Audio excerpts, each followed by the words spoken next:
From inspiration to transformation.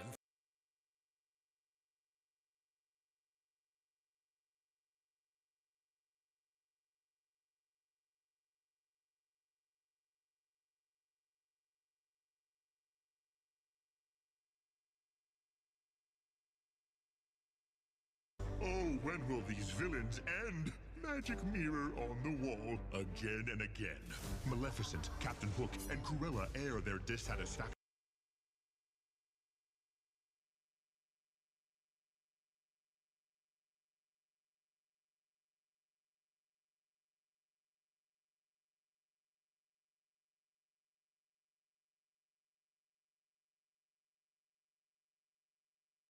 I can't buy it. There's nothing to them, it's a riot. How you supposed to argue with someone else's imaginary friend never existed in the first place? Why you enabling their hallucinations? Non-existent beings didn't commit wholesale robbery, you did, bitch. Doesn't make it right just cause you got rich. It is real, you say. Here's the precedent and aside, a head note from a reporter. See, he mentioned it. Oh my bad, didn't know extraordinary claims like artificial entities or persons under the 14th Amendment. Yeah, can you hear me? Uh, Not much. Thanks for having me. Good to be here.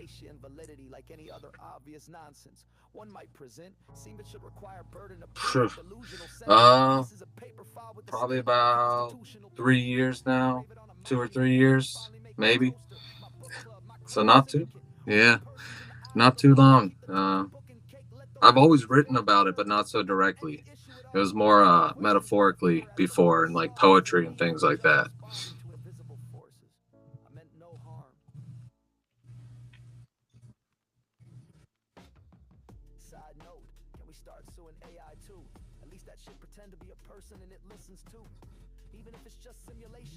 Hmm.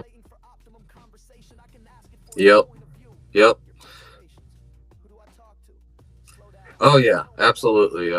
It's a strange position to be in, knowing what I know, um, and seeing what I'm writing about right in front of me, and yes, it's a very strange position to be in.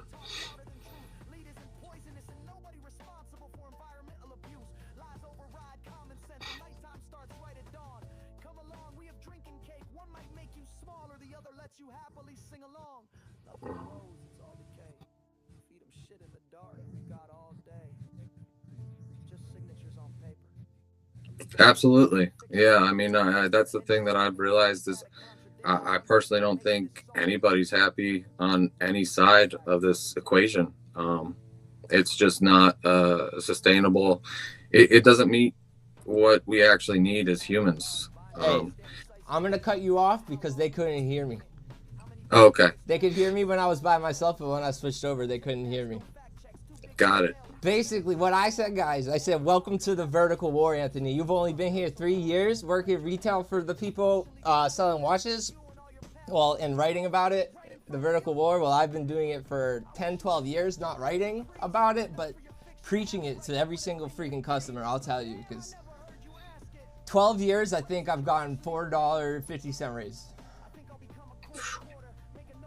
So now that you guys can hear me, I'll return back to Anthony. He was explaining to us how he thinks that, how even though he works with completely different retail customers that I do, where I don't mean to be rude, it's not supposed to be rude. I work in a trailer park, so I work with trailer park customers who are very low income and they don't have a lot of manners, the way they talk and whatnot. I'm sure it's a whole different show, but I think we get to see the same kind of extraction engine and the way it affects people. Absolutely.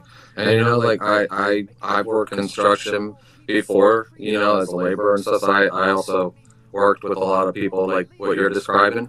It's just, but in the field I'm in now, yeah, it's just the other side of the coin. Like, there's still, like I said, there's just this sense of a need, this like unfulfillment that they're trying to satisfy with these purchases. It seems like a lot of the time, and there's still like so much performance, with that. So when I work at the gas station, I have to use a whole bunch of tools to do my job, right? One of those famous ones I like to talk about is that nasty sponge that we have to use all day long to clean so many different types of dishes, to the fact that we're using like a brown sponge by the end of the night. I complained to my boss about it, and they say that they don't want to switch the sponge because it comes out of their bonus, right?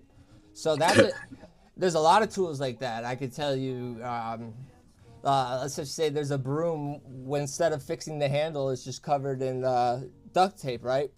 And sometimes it's they don't even just not fix things. When something breaks, it's gone. Or in some cases, they just take things away. Like, we don't even have tissues anymore. I'm wondering about what kind of tools you work with. I don't know. Maybe they don't treat it the same way, micromanaging for profits, but maybe they do. Have the tools changed at all with your job? Yes, I would say the tools aren't so focused on like cutting every externality, like extraneous cost or what they think they can get away with cutting. It's the tools are much more focused on presentation and appearance.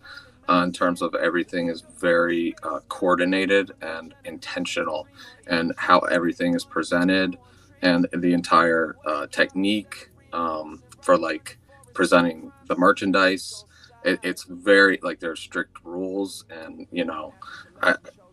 they have a whole formula and system, so it's all about appearance. It feels to me like they've given you more tools to do more work.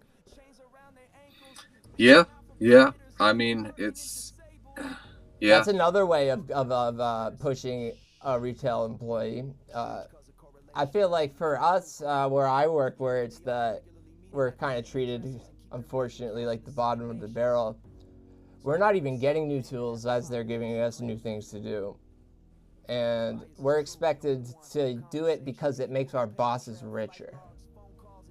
That's literally what our bosses tell us.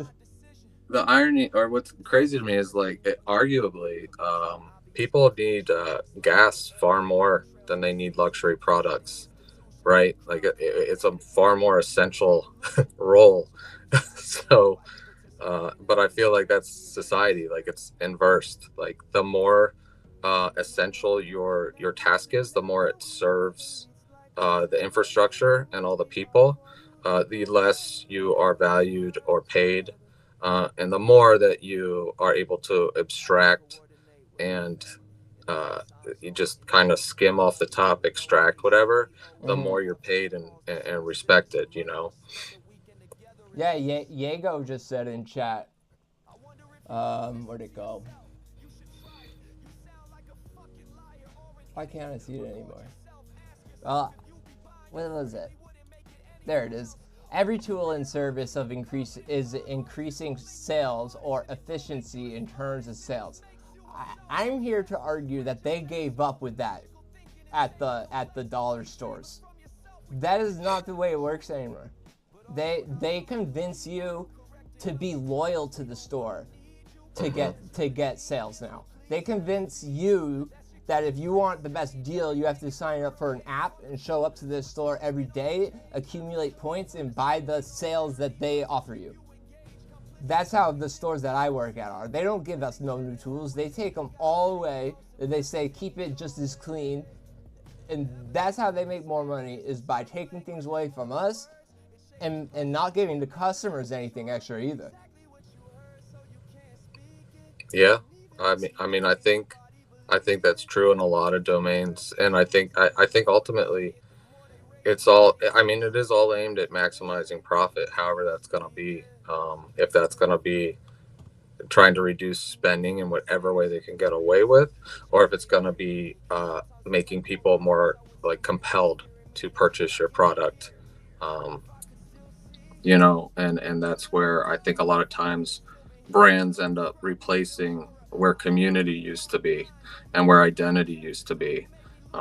These products position themselves as the new community, as the new belonging, as the new place where people go to feel like they know who they are. Like, because brands are selling identity. They're not really selling products. They're saying, like, if you wear this, you're this type of person. I agree with that, but I can see a little bit of that where I work because of local affiliation, which no longer means anything. And to explain that, the gas station I work at started as a local gas station chain that became really popular in the area. It's called Cumberland Farms, and it was really popular for treating its employees a lot better than other gas stations, and having better bonuses for regular employees. A lot of stuff you would expect a small, thriving business that wants to give to their communities. The only problem was they decided they didn't want to do it anymore. And they sold the company to a conglomerate that owns a lot of chain stores all throughout. I'll say they go past regions, and they make their own regions. It's like 30% of the United States near the New England corner, going towards down all the way to Florida, actually. And my point is, people go there thinking that they're helping small businesses when they're not.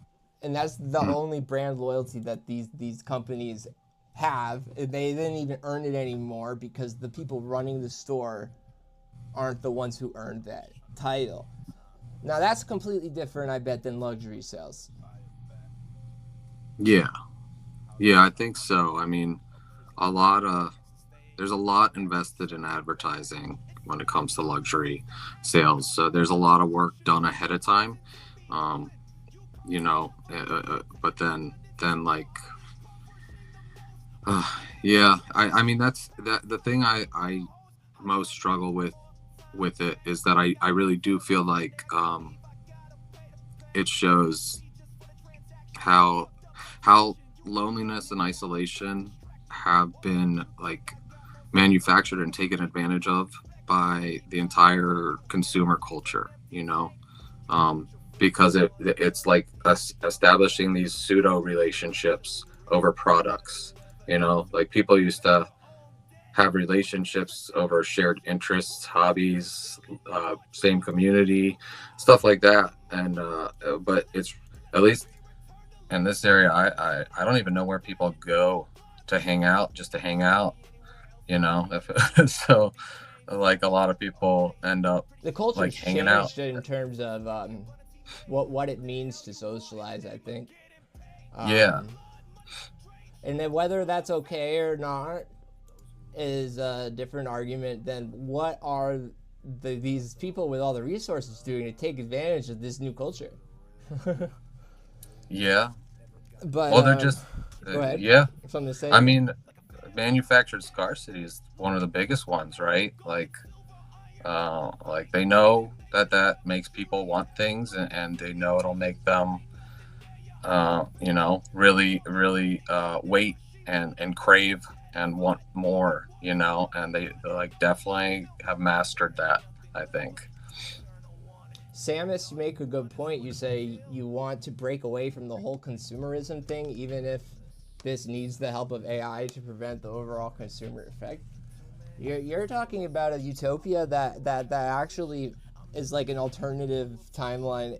And like, imagine right now, AI, we admitted it was built on stolen information, right? And it's not stolen from one person. It's not stolen from a group of people. There's no way to actually pay back the people they stole it from. That's the lie, actually. We could be replacing this consumerism mindset with a basic income because that's how they can give back. And I'm not trying to say it from a socialist, let's redistribute wealth for the sake of it. Even though I do have a little bit of, I don't think we should be accumulating so much capital. That's not even why I'm saying it. I'm saying it because that's the history of humanity's work. Why the hell does one company get to make all the money off of it? Yeah, I agree. I mean, I think it's like any, so it's the same as any new technology we've gotten where it has great potential, right? Like when we got phones, when we got the radio before that, internet, all of that, like all of it opened a lot of doors for a lot of really awesome things. But sure enough, like it was captured for capital ultimately. So the technology that could serve and really connect the world and bring people together, or help provide better quality of life for everyone, that's not how they're using it. They're using it to make as much money as they can or do whatever, you know. And same thing with social media. It was supposed to make us, you know, more social, which I'd argue that it has definitely not. And I think the statistics show significant like increases in Define social though. social in terms of like a feeling like belonging and connected and We have more a part of. engagement now. Yes, engagement, but engagement increases generally with conflict, and these platforms know that, a lot of them, so they amplify conflict and extreme views and content because their ultimate goal is to keep you on their platforms as long as possible. So instead of serving true like community building connection, which it can if you're really intentional with it, but it serves more to build a lot more extremism and division and a feeling of there's a lot of comparison that happens because, you know, the ads target to make you feel less than, like it's very much weaponized to be antisocial and not like to make us less agreeable I want to with each say other. they make it easier for us to engage with topics that they find are profitable. Yes, which They're tend not to be. they could be trying to make it easier. China has policies in their social media apps that make it so children and students, the content is not geared to maximize the profit and consumer. It's geared to maximize their interest in learning. Yes, And it correct. might be propaganda, but it's still not. It's not consumerism propaganda. Right, but the point is, that's the point. Like the technology is the technology, and we can use it either to serve humanity or to serve profit. And you know, to me, Steve, I think it's Steve just asks you if you just alluded to Peter Thiel. no, but yes, I'm aware that he is very much has used social media and those type of things for his purposes. And is that what he's referring to? I don't know, because they did ask a question saying, isn't that what taxes are for? Which makes me think that they think the progressive tax structure is enough to deal with accumulated capital, which I think is ridiculous. But They don't. Most of them don't even pay taxes. They get a lot of tax breaks and everything. So yeah, maybe, but I don't see it. That is what taxes are supposed to be for. Yeah, How about that? I mean, the wealthiest get the biggest tax cuts for what I've seen. They know what they're doing and they know how to get around it. So How many yachts is somebody allowed to have before their neighbor dying of starvation is unethical? well, look, hey, you know, who knows? All I know is that I have not discovered an I just want to say right here, way bro, I'm sorry to cut there. you off because the people are probably hearing my point of view so bluntly for the first time. I am a capitalist. Capitalism started with the wealth tax. If you don't know the history of capitalism, the capitalism the United States runs on today is a bastardized version of it, completely remolded by elites. Mm-hmm. And if that's a whole nother lesson for another day. I feel like I got to get back to introducing you to answer. Yeah. All right, here's a fun one. Who is the bigger freak? The guy begging me for a free slushie at 3 a.m. because he don't got enough money and fucking he can barely even say his words right, or the guy begging you for a Rolex allocation at 3 p.m.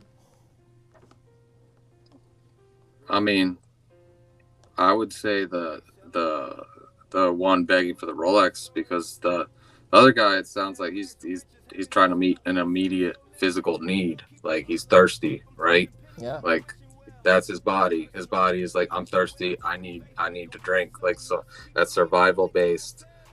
Nobody needs a Rolex. sorry, like nobody's gonna die without one. But you need a job, and that's why you're selling them. Right, right. And I mean, I'm I not saying love, that to make you feel. yeah, I'm saying that to say that this market is so much demand for some reason. yes, That I know yeah, there's a lot of jewelry stores around and watch stores around. Uh, hmm it's not like you're a rare breed of exactly. So I find that a little interesting. Give me the example of an angry customer. okay. So angry customer, um, I'll give when there was somebody who needed a repair done, and we needed information from them about the like watch that they had turned in, and they said, okay, I'll get it to you, and they called back in a few days, and we're like, okay, so did you get it done? And I explained to them I was waiting to hear from them, and if they sent it over, I could get started, and they just lost it. I mean, they just went nuts, and like, I mean, started yelling on the phone, insulting, and I kept calm the whole time. But it Yeah, got to the you point you where know your job. I finally had to say, like, listen, Smiles, smile. yeah, I'm trying to help you here, and like, if you want me to help, I can. But if you keep yelling at me, I'm gonna have to hang up. Like, and I don't know that most people in this business would even say that. A lot of people I've watched just sit there and take it till it's done. But like, I'm also I don't trying to. have to at my job. I was lucky. My boss told me if I ever feel uncomfortable, because she knew that I was a reasonable. I'm not just going to say it for no reason. That I could just walk away, and if someone else wants to take them, they can, and if they don't, we don't have to serve them. And that probably has a lot to do with us being a low sale per customer store. I bet Mhm. you have a lot more pressure. Yeah, but I mean, at the end of the day, like I let my boss know when that had happened, and the customer when they came in a few weeks later to pick it up, like they wanted to talk to the manager. They talked to them for like an hour, obviously about me, and it was all good because we had already explained it. But I mean, it's just people like that, like they just I don't know what it is because it was such a simple issue, but it just they wanted it their way, and I guess the way they get their way is like yelling and bullying. So, what's the most expensive watch you sold? Me personally, probably a $20,000 watch, Okay. So I was but thinking like a there's small a lot house, more. maybe. Yeah. Well, I mean, there are some that go for a lot more, but me personally, because Okay. I don't, yeah.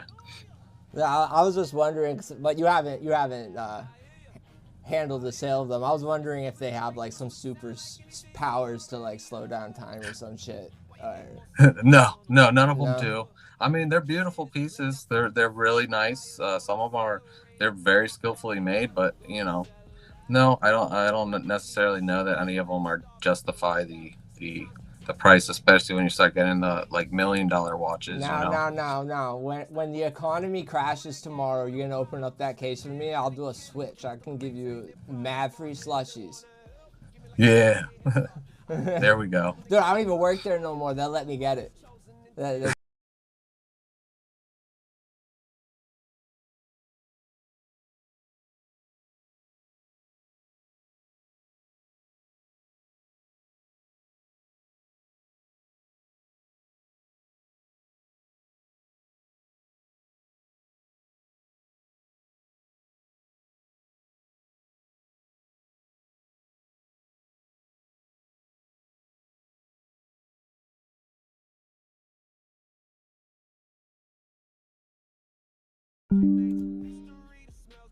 Says I reconnected. Testing 1 2. I think the stream died. Welcome back. The stream died. They can't hear you yet. Let me fix that. No, I got it. All right, you got We're it. good. Yeah. Sweet. I just got set up the chats, but you're in the middle of talking. Yeah, that's okay. Probably not too important.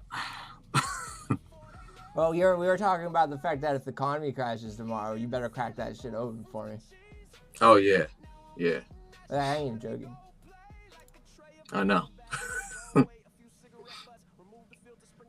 The way I look at high fashion is like, if it wasn't so expensive, some things I'd wear, but there's other things I'm like, what the heck? Yeah. I mean, look, they're nice things, and it's okay to like nice things, and people want nice things. You know, I get that. It's just, you know, when you know how.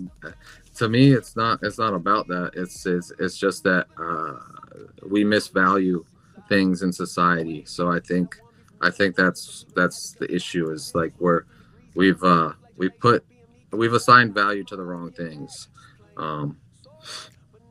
and generally things that extract and take away are rewarded more so than things that nurture and give. And I think a lot of people would agree with you.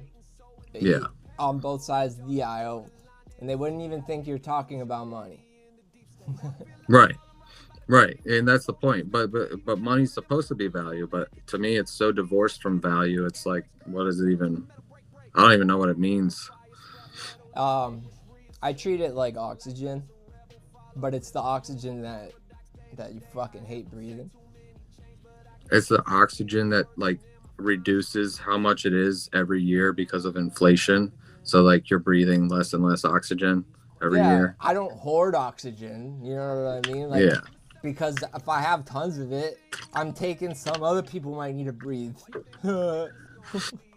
Right. Well, that's the thing. Like, what happens when you become billionaires, trillionaires? What's happening? All that capital is just sitting there. I guess you go and buy watches. Yeah. But it's not going back in the economy, and then and then they're wondering why the economy's not moving. It's like, well, you know, you got like more than 50% of people, and you're not moving it. They're not worried about, well, the people with lots of money typically, depending on their industry, most of them aren't that worried because the stock market hasn't looked like it's really struggling in a long time. It's all about wages and real prices and all that. They do like to warn about a recession with the credit bubble, but. Yeah, but I mean, I know they act like it's a surprise. It's not. Like, if you just do the math, it's totally predictable. It's calculable. It's calculated. They know exactly what they're doing, and that's why they know get hurt the least from it. Yeah, I mean, just look at every crash we've had, you know, and the money's that keeps moving up. Like, it's clear. We have to stop corporate socialism. I'm a capitalist. Socialism is real. There's some good parts of socialism. I don't need to get into it. Like, healthcare is something we can talk about socialist policies about. But if we want to talk about delegating, like working and earnings, there's processes of doing that involve socialist ideas. But capitalism is important for innovation. I just want to reiterate. Fair capitalism, guys. You need to. I'm so sick of the socialism smear. I have to preemptively bring it up. Yeah, that distracted me. What were you just talking about? I felt like I had a lead up, and I had brought that up in between to like cover my ass. What was I talking about? Let's see. We were talking corporate about bailouts. We gotta stop the fucking corporate socialism. Like, dead ass. Yeah. That's real socialism. But it's not done for the purpose of helping people. So there's not even like helping the normal person. The only reason why people think it does is because it allows us to keep the status quo. Yes.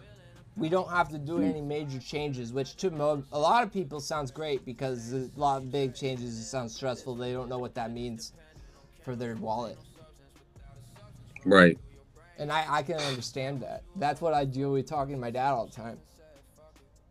He's like, sure, maybe there is another way to do it, but what is it? Is it going to hurt everybody? People are going to have to suffer along the way, right? It's like, I don't fucking know. Probably. Not necessarily. I mean, but that's part of like the programming, right? Like, the idea is like these things we're too far in, right? We're too invested. It's too big, you know, to fail. It's like normal people are the ones who are going to get hurt. Like, says who? Like, let's try it out, you know? Let's see. Because so far they still get hurt and It's screwed like over. war, man. It's like war. When you go to war and you know it's a just cause, like, I'm defending my country, that's an enemy. God bless you. You're fighting knowing that you might fucking be ruining your life. Like, throwing it all away. It's the same idea. You're doing it for a better future for others. Mm-hmm. Right. It's the same mindset. But when you're home and you're safe, there's not the same adrenaline. You have the culture that tells you you gotta win. Mm-hmm. Like, I don't know. I do know, but it's not the topic. I'm gonna look at the chat. What people be talking about?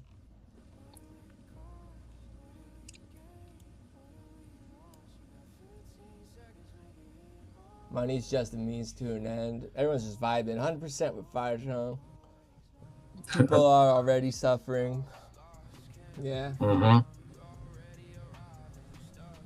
So, how do you feel about being a spy in the palace? Nah. I mean, that's how I try and look at it, honestly, because that's what makes it more tolerable. I'm good with it. Like, to me, I've always liked like rebelling or in any way I could, if I could, you know, especially if I saw like unfairness, inequality, if I found myself in a position that I don't necessarily want to be in, like I am now, where I'm doing a job that I don't necessarily agree with, but I have to work, I have to earn money, provide for my children and stuff, you know, like I'd at least like to try and take whatever I'm getting from that job and use it to like share and inform and you know, document what I see. Yeah, it's kind of like why I kept doing two jobs for a while there, even though a month ago it felt like, oh, I could take a risk and jump down to just Substack, focus on Substack. I wanted, really, my parents, God bless them, I need to make myself more independent just because they're pressured. The money, they didn't trust the online stuff, right? They have the idea that standard job is more safe. So I can understand where you're coming from, because while I still don't think I make enough for that, because the extra money I'm making, I'm trying to reinvest into making something bigger right now. I guess that's the same thing, right? But that's just not kids. It's like I'm trying to share with people, right? I think I am. Right. Yeah, absolutely.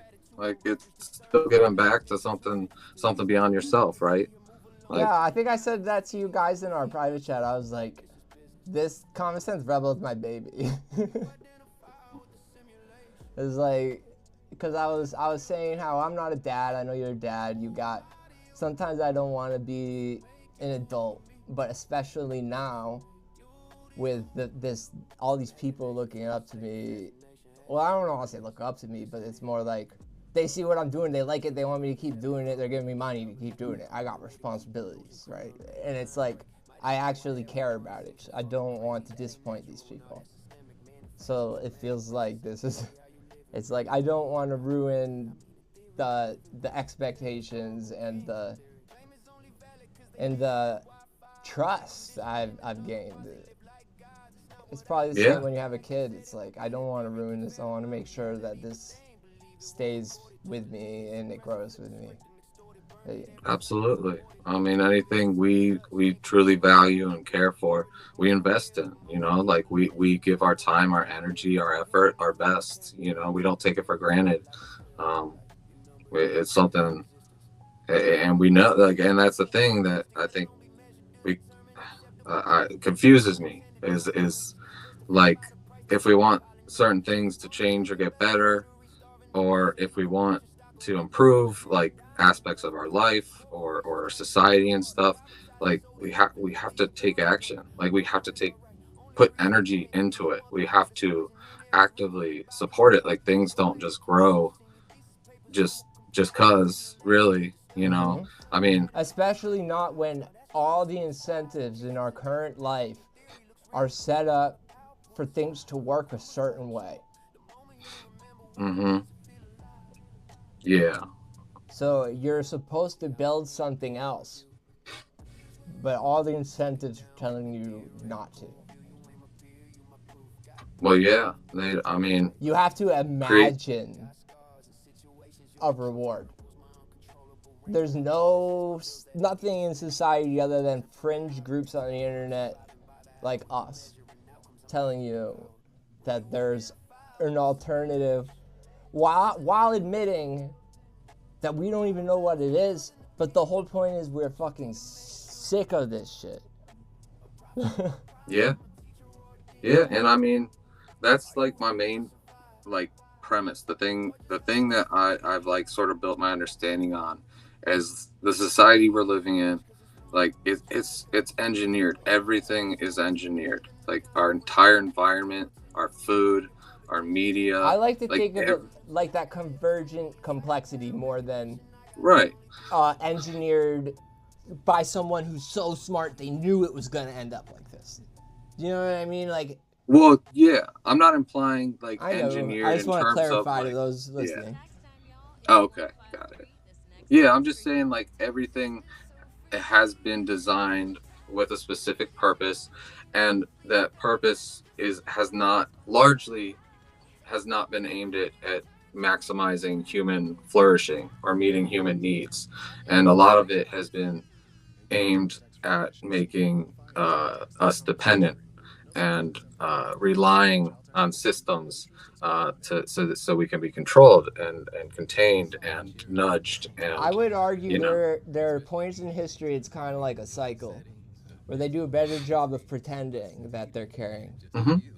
Yeah, of we're course. We're back at like a full circle where they're not really pretending anymore, and they're openly talking about transhumanism concepts in their anti global warming stance, all that stuff.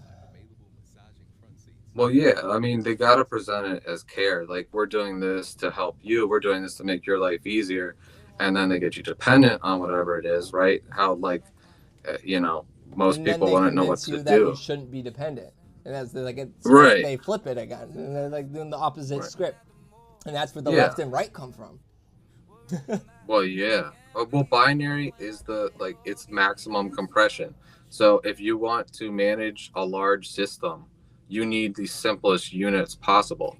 1 0 1 0. Like, it's super easy to manage. You need to compress all the information. You need to look into, I do systems theory. Systems theory is relevant to almost everything, but how relevant it is, you figure that out as you start applying it. I feel like systems theory is very relevant to what you like to work on. Yeah, absolutely. I mean, to me, everything scales up. Like, someone said something to me when I was like in my early 20s. They said the way you do one thing is the way you do everything. And for years, like, I tried to prove that wrong. I couldn't find a case where that wasn't the case, and it helped me see, like, the way you do one thing is the way you do everything. Like, everything scales. That's ambiguous. Yeah. So the way, like, if I tend to, be late for, let's say, my job, like, I'm pretty much gonna be late for almost everything, no matter what. Like, and so I started noticing patterns. For me too. So I can't. Yeah. Right. And like, I'd have to think about it. I bet I could think of some counter examples, but I think I can agree with the pattern. Yeah, but if you had asked me right off the bat, then, like, are you always late? I'd say no. I'm only late to things I don't like, or something like that. And then, but come to think, like, once I looked at it, I was like, damn, I am late to everything, even the things I do like. And even when I'm not, because I'm late to lots of things too. Even when I'm not late, I fucking was late. The only reason I'm not is because I fucking skipped the shower rush and fucking drove on. Right. Yeah, and I mean it's just and I started noticing that with systems too. Like it was like, oh, okay, this is that again. Like, you know, it just I noticed it scaling up. Like the more involved I got with things, it was like, Well, if you see familiar inputs, you see a familiar function. yeah, yeah, it's the same thing. Like I can predict how a corporation is gonna respond if I know how the dynamics of a narcissistic relationship. It's the same. They use the exact same We need tactics. to turn our audience into systems theory nerds. Yeah. I'm serious. Like, if we talked about systems theory more than politics, we'd be better off. I'm good with that because politics to me are largely a distraction at this point, in my opinion. I think systems theory lets you talk about politics without ever naming a politician's name, and then you can agree on something at the end. Right, right. Well, and that's the problem. That's the thing. We are in a system. Like I mean, being alive on planet Earth puts you in a system, like an ecosystem, like just part of life, right? But we also are in this overlay system that we have created, this artificial system, and being an artificial system, like it has even more weird, bizarre rules that it follows. We can all be scientists, okay? It's not that hard. It's hard to be a scientist that studies physics. It's hard to be a scientist that studies space. But we can all be scientists that study our society. Yeah, yeah. I mean, you don't even have look to like for that. trends. Yeah. I Yeah. should try to. That sounds fun. I should try to make a tutorial for how to write an article in my forensic style about any topic. Yeah. Like a template, because the system, it's easy for me. The hardest, let me rephrase. The hardest part of me making an article is deciding what I'm researching, and after I decide, sticking to it. Because as I keep digging, I create more specific research points. But the template of actually laying it all out is not the hard part, especially with AI assistants, I need to admit. But I think even without it, it's easier on the brain. It just takes more time.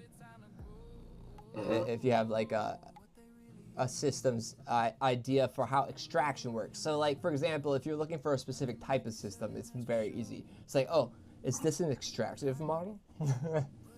You know? And that one in the extraction model, like that's where I think I found like a very unifying and easily like accessible identification for it is that I've noticed every single system that extracts, it extracts by interrupting our ability to feel enough, to feel done, to feel complete. So it basically interrupts the natural cycle of like putting an effort, integrating that experience, getting the reward or rest, and then starting something new. Like it's constant suspension. So it's the subscription model, the ongoing debt, it's the always needing more education, it's the always needing to increase the profit, it's the that keeps our system literally in constant seeking and constant suspension. So we literally cannot experience the biological sensation of enough, of done, of safe, of rest. So we have 10 more minutes before it's an hour. We can go a little bit over that, but I want to bring up one more thing that might seem a little out of the blue for everybody watching, but you'll know why I'm asking this. You wrote something that stuck with me enough that I wanted to add it to interview. You called it the fake red dye. What's the fake red dye to you? What's it to everybody? Why do I think? I'll explain after, but I want you to know. I don't even need the context. You're gonna add the context, but I'll explain why I don't even think it needs it. Okay, so fake red dye is our attempt to appear to be something we're not, right? Like it's us being more invested in the image of ourselves than in what we are. So whenever we try to use something fake to enhance the way something looks or change the way it looks, or to appear to be a certain type of person. um, it's because we basically mistaken the image for the being. Like, being is, we are that, right? We are just that. Like, we've grown into that, we've taken action to be that, we experience that, we know what that is. If I'm focused on looking that way, then that means like I'm probably not actually that. And if I'm focused more on appearing that way, I'll never feel the satisfaction and wholeness of being that which I want to appear to be. Does that make sense? It makes sense to me. We use the example of the apple, right? To really Yeah. talk about the red dye. So that's an easy example. That's a tiny bit of context. If I said, what did you guys think of the fake red dye on the apple? You'd say, oh, well, it makes it look easier to eat. It makes it look prettier. You want to put it in the image on the front of the book instead of the uglier apple, right? The reason why I didn't want to even add context is because I think it's a philosophical stretch, but if anybody's got a philosophical mind, he's describing pretending to be human without really experiencing the human. Fake red dye could just be pretending to fucking bleed blood when you don't even know what it means. Yeah. Like, Yeah. And when I think red dye, I think of the stage plays I used to do, and that's what we used when we wanted fake blood. So, I don't know. I'm gonna use that one more. yeah. I really Yeah, it's like just the that. feeling of not being real. Like, it's the derealization that a lot of us feel in modern society. It's the disconnection from our bodies, from like our innate knowing, from connection. Like, it's that experience of like, we know a concept, but we don't know what it feels like. Maybe we've never seen it before, you know. Maybe we don't know what it feels like to be like okay, you know, safe, things like that. We can explain it with words, plenty of words for it, all the buzzwords, but like experiencing it, feeling it in the body, you know, what a lot of us lack that. Like, we weren't given that because words, we can use words like empty code, where we know where they go, we know what they mean, but if we never got the referent, like the felt experience installed, I think like it's intention has a lot to do with it too. But like, what the experience is the main part. Yeah. well, yeah, and in the context we did use that, and it was in like saying like, you know, a lot of times we expect, or we're told to be a certain way, like in the case of like, um, perform your job just as well with inadequate tools to do so, right? Like, they want you to appear to make the job. They don't give you what you need to actually do the job, but they want it to still appear like you're doing the job. It just sets up this situation where we're not actually investing in what we want. Yeah, and in my situation, it's extremely hard, but it feels like they just bought more products to put over the stains, so it's okay. Yeah, yeah, which, but those are, and that's the point. Like, it's all band-aids, you know. Like, it's all like Yes, little, all Band-Aids. like nothing changes, nothing gets better, nothing grows. Like, when you focus on the images aren't alive. They're fixed, you know. Like, life is growth. For anybody joining late, this is Fire Tongue, aka Anthony. He writes here on Common Sense Rebel. He also writes on his own Substack at Inspirited. We're actually wrapping up here soon. I'm gonna give Anthony a chance to do what I gave Steven a chance to do, but I wasn't very specific. I want you to convince everybody here why it's a good idea for me to bring you on Common Sense Rebel. Oh, I don't know. It's a horrible idea. No, I'm just playing. Sell Why it's a yourself. good idea? Yeah. I mean, I basically think of myself as like the kid who just like literally never stopped asking why, like until I got to like the place where there's no answers, and where nobody could answer why, and then I kept going, and so I'm that person who most of the time have been told, you're thinking way too much about this. You're thinking, no, it's not that deep. It's not that big a deal. It is And though. and it is, and I've learned that Amen. a lot of the things I've seen, and that I noticed and pick up on, were genuine and valid, and have a purpose. Like they have helped identify. Like they've helped people. They've helped me, and I think they're valuable. And they're not. I just the way I think is in systems, is in relationship. I have an idea, That's and it why I kind of like got along with you right away.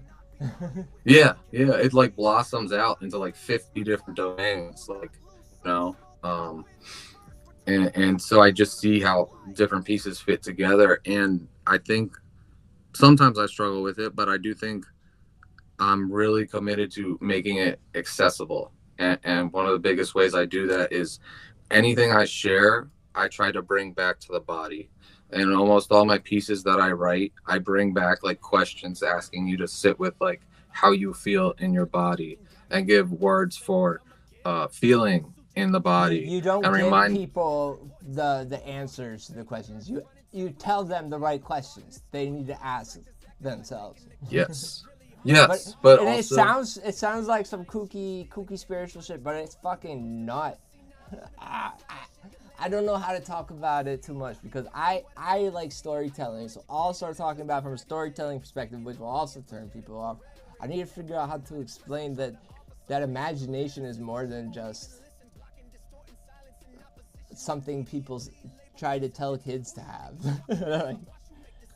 Like, yeah, imagination is like, it can be used for great good or great bad, like anything else. And that's, I think I tried to express that earlier. It's like we imagine all the freaking time. Like we imagine that what people tell us is what they mean, right? Like we imagine that what our government might tell us is true. We imagine that money has value, even though it's a piece of paper, right? Like we imagine all these things, like so we imagine all the time, like but we can also imagine different scenarios and different situations. We don't have to be limited to what we've been handed. The only way to make something new is if we fucking do it. Yeah, pretty much. Yeah, because you're not going to know until you do it. Like, and because Anthony, it's new. Have you considered that with all this systems talk? I think obviously you have, but this is for the audience. What Common Sense Rebel is trying to do is to build a system. Mm-hmm. A high trust system of people working with transparent incentives. Mm-hmm. Like this is I can't think of another word besides network. People might want to puke because of that, but I'm trying to make this a network. And what that means when I say it's transparent, and why I think that's actually so revolutionary, is because there's lots of networks out there, and they'll tell you they're unbiased and balanced, and it's bullshit. We're not unbiased, and we're not balanced. We're pro-working class, and we hate the extraction engine, and we're gonna fucking admit it. And that's the news you fucking need. And I don't even care if you don't think you need it. You do. Yeah. I mean, I don't believe in like, I will say what I mean as clearly as possible, but I'm not gonna lie. Like, I'm not gonna soften it. I don't believe in investing in illusion. To me, that's a waste of time, energy, effort. Like, because like balanced news is for when we have balanced times. We don't have fucking balanced times, man. We got to convince the people who think everything's fine that half our population is about to be fucking eradicated and thrown into the bottom 50%. Like, yeah, I mean, it is, but that's where it's tough, because it's difficult to see, and a lot of people are incentivized just enough to stay in that comfortable numbness of, I don't like, think it's that difficult to see for everybody, because I'm thinking about my dad. He cares more about doing what he can to protect what he has while it happens. He's like, oh, I'm not going to be the one doing it, so I may as well. Like, Yeah, but and I get that. I get that logic, but to me, like this is gonna sound woo woo or whatever, I but should like try to get the my dad on an interview one day. I wonder if you should actually. That would be interesting. it takes some convincing. They really I don't can't like get my dad on this. No way. He is. He would not. He's not open. Well, we'll just say that. Does anybody have any questions for Anthony before we wrap up? We've been on for an hour. So this is the end stages. I want to give you guys a chance to. Yeah, I don't blame my parents at all. My parents give me so much. No, there's no point picking and choosing. Mm-mm.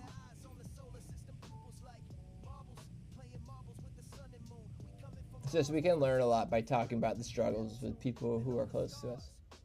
Yeah. Everybody just seems to be vibing, agreeing.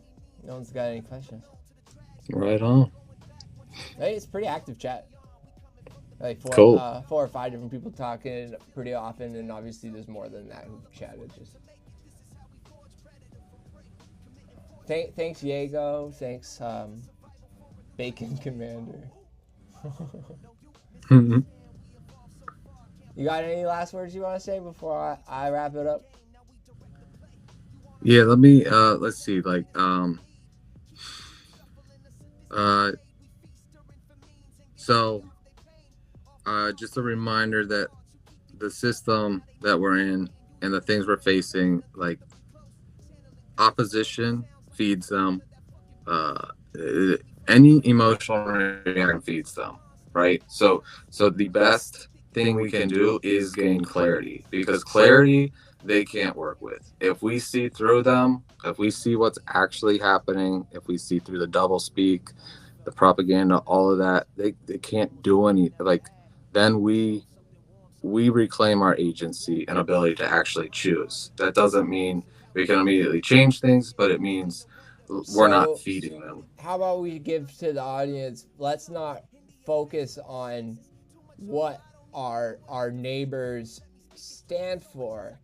Let's focus on what information they're taking and how we can explain to them that the information source that they should maybe look at other ones too. Because I think when you start saying so blatantly, you're brainwashed, you're this, you're that, things that nobody wants to be, they'll deny it. But if you explain to them, oh, I know that one, they usually say some good things about this, but they'll leave out some things about that. Have you like, I don't know. That's stuff I learned at the gas station, talking to fucking crazy people all the time. I have learned, oh my goodness. I'm so glad I could perfect that before they fired me. Yeah, but I mean, the truth is that's where, like, we're all brainwashed. Like, even if we think we're not, like, I know I am. I still find things that, like, I realize, like, oh yeah, that's not me. Like, I don't know, that came from somewhere else, you know. But like, I know that, and I'm Well, aware even of that. today, somebody posted something in my chat about election interference, where in America, as far as I know, there still is no real proof of election interference in America. As far as I know, someone can give me real links, and I know that's such a controversial thing. But since he posted it and the post had no sources, I'm just like, what are you doing? But that's important. See, that's important. Like that check the sources. Like, check for yourself, verify Now, for hold on yourself. a second. You know? I made a mistake. And I didn't even read the whole thing. It was about Venezuela. And I responded on it. I was like, there's no sources. Why are you weird some parts of it? And I was like, oh, wait. This isn't even relevant. I'm like, so we can all do it. We all omit all the information. We just, like, we assume we know what's right, what's wrong. We can all do it. We should all be double checking. Yeah. Yeah. All right. And I think normalizing that helps. Like, there's no shame around it. Like, we're all doing the best we can here, you know, and I think the majority of people are pro-social and care about each other, don't particularly want to hurt anyone, you know. Yep. I do think so. Yeah.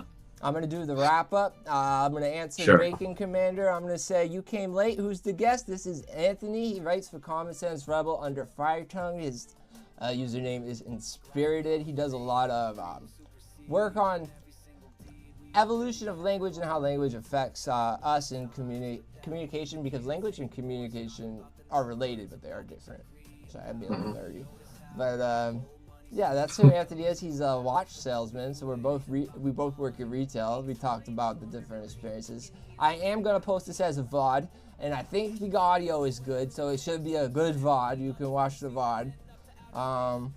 Go to my Buy Me a Coffee if you want to support me, because this is my full-time job now, or become a paid subscriber if you want to support monthly. You can support monthly on both too if you're loaded.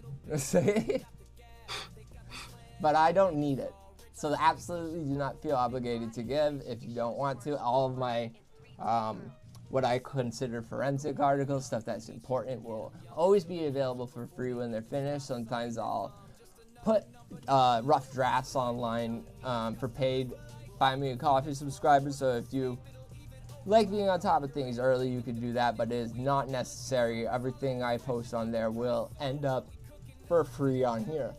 So that's that. Subscribe. I hope you enjoyed it. Look forward to the VOD. I'll say bye. Thanks for having me. Great being here. See you guys.